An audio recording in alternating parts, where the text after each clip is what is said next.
যেন কানে কম পড়ে আমি শুনতাছি না বলবো না। ইতা কয় গাদার ঘরের গাদা লেখাপড়া করছস না এবার লেখাপড়া করছস এটা কইলে আমার সমস্যা আছে কিনা না তোর ক্ষতি হইব কোনো এটা কই কইছি যে বলবো না, এরপরে ভাইয়া বল না শুন এটা বললে তোর ক্ষতি দেখিতা আমি তো কইছেই বলবো না। মানলাম তুই বলবো না এটা কইছস হ্যাঁ, এই নো কিতা কো হাল্লার বু হাল্লা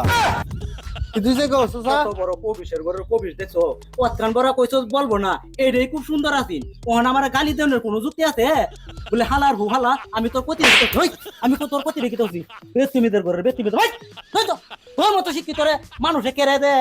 লে ভরা দে কেড়ে পড়াইলো তোর মা বাপ এই কিন্তু বুঝতে পাইলাম না খারাপের দেখছো আমি বালার লাগিন কইছি লে ভরা জানি না দেখে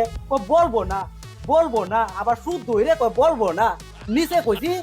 ওহন আমার একটা গালি দিতে ময় মুরব্বী চোখে দেয় না খারাপের বাচ্চা এইটা দেখবে লুকাইতেছে